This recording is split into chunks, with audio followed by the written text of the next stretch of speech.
TNA announced this week that the Lockdown pay-per-view on April 15th will take place in St. Louis, Missouri. Dixie Carter made the announcement on the St. Louis-based Stranglehold radio show.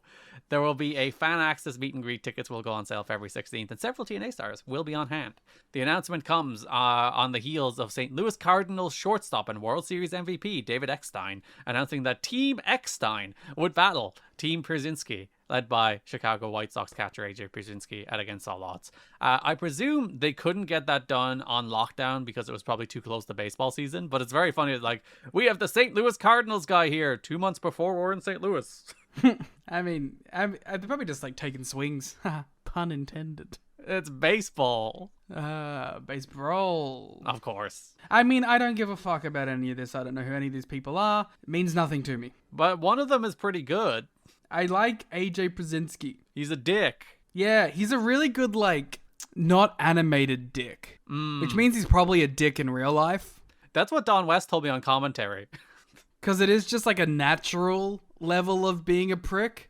Like, it isn't performative. You can tell he's just like being an asshole comes naturally to him. I mean, it's like Kevin Nash. Right. You know, when you see Kevin Nash, you're like, this dude, he's probably an asshole, you know? Mm-hmm. Like, it just comes so naturally to him that it doesn't feel like he's playing a character. Yeah. Or like Sean, right? Like, Mm-hmm. even like Sean when he's not doing the Heartbreak Kid shtick. Like, you hear in that like shoot interview, right? You're like, oh, this guy is just an asshole. Or Tony Schiavone on his fucking podcast. It's like, you just eases through.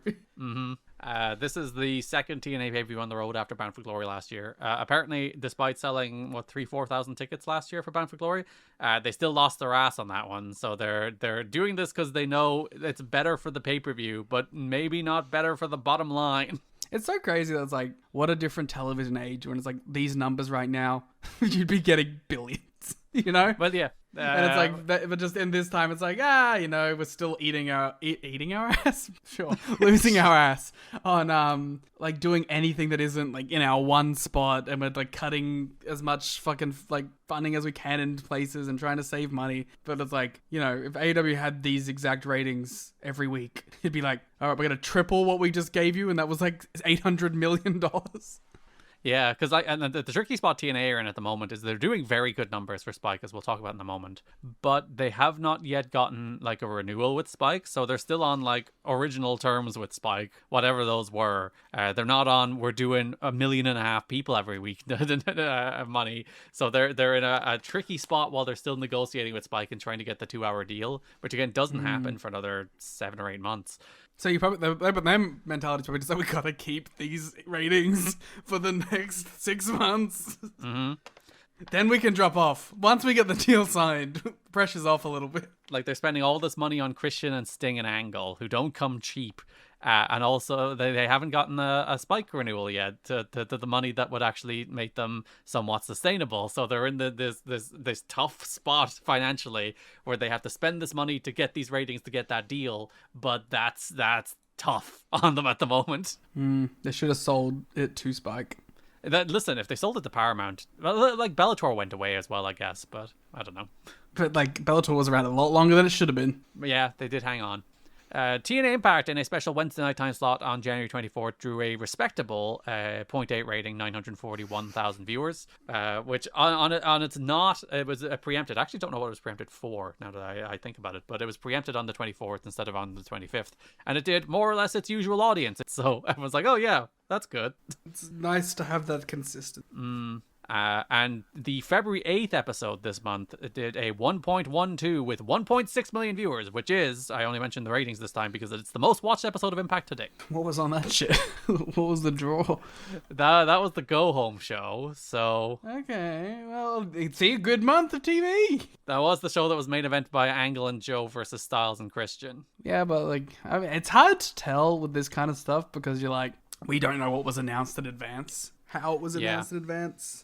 We don't know how like these weekly TV were promoted. And it was I have a very hard time analyzing ratings anyway. I think there's so much randomness in, like, it might have just been 4 more people with a Nielsen box watch that week, you know? It's but also it's like did the 5,000 people that were on TNA.com and saw that this tag match was announced really mean anything, you know? Mm-hmm.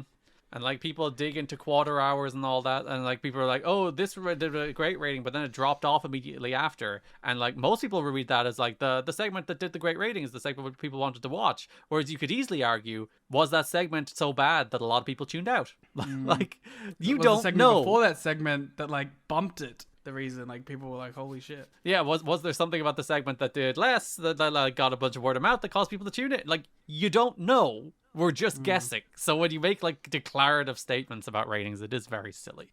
But 1.6 million people watched the February 8th episode of Impact, which is more than anybody watches any TV show now. So even SmackDown would kill for 1.6 million at this point. Never mind AEW.